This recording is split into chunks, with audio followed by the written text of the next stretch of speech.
Bismillahirrahmanirrahim. Assalamualaikum warahmatullahi wabarakatuh.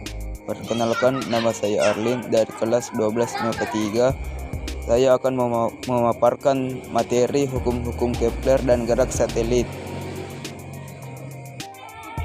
Yang pertama, hukum Kepler ditemukan oleh Johannes Kepler yang merupakan seorang matematikawan dan astronom asal Jerman.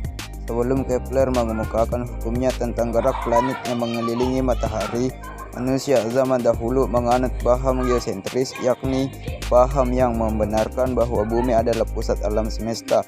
Menurut Claudius Ptolemeus, seorang astronom Yunani, bumi berada di pusat tata surya dan matahari beserta planet-planet mengelilingi bumi pada lintasan melingkar. Tahun 1543, astronom asal Polandia bernama Nicolaus Copernicus mengemukakan model heliocentris, yakni bumi beserta planet-planet lainnya yang mengelilingi matahari pada lintasan melingkar. Namun kedua model tersebut masih memiliki kekurangan, yaitu tidak ada keselarasan antara lintasan dan orbit planet. Kemudian pada tahun 1609 Kepler menemukan bentuk orbit yang lebih cocok, yaitu berbentuk elips bukan lingkaran, dan menjelaskan dalam 3 hukum Kepler. Terlihat pada gambar di samping. Hukum 1 Kepler, yaitu hukum ini menjelaskan bentuk lintasan orbit planet-planet yang bergerak mengelilingi matahari. Perhitungan Kepler membuktikan bahwa orbit-orbit tersebut berbentuk elips. Bentuk elips orbit ditentukan oleh nilai eksentrisitas elips. Semakin besar eksentrisitasnya, maka bentuk elips akan semakin memanjang dan tipis. Sebaliknya, semakin kecil eksentrisitasnya, maka bentuk elipsnya akan mendekati bentuk lingkaran. Nilai eksentrisitas elips yaitu lebih besar dari 0 dan lebih kecil dari 1.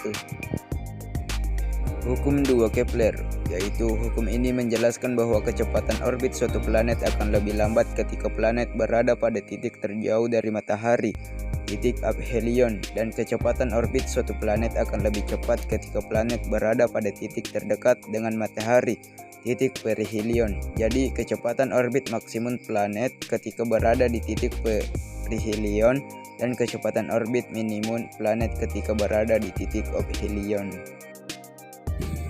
Hukum 3 Kepler. Hukum ini menjelaskan periode revolusi planet-planet yang mengelilingi matahari.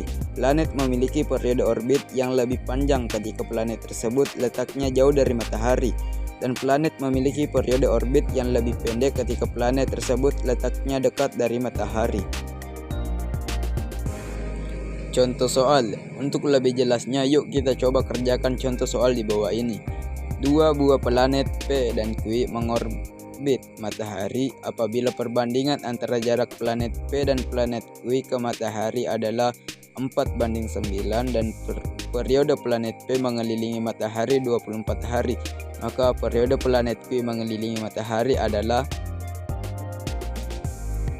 Jadi dapat dilihat dari rumus tersebut bahwa periode planet Q mengelilingi matahari selama 81 hari.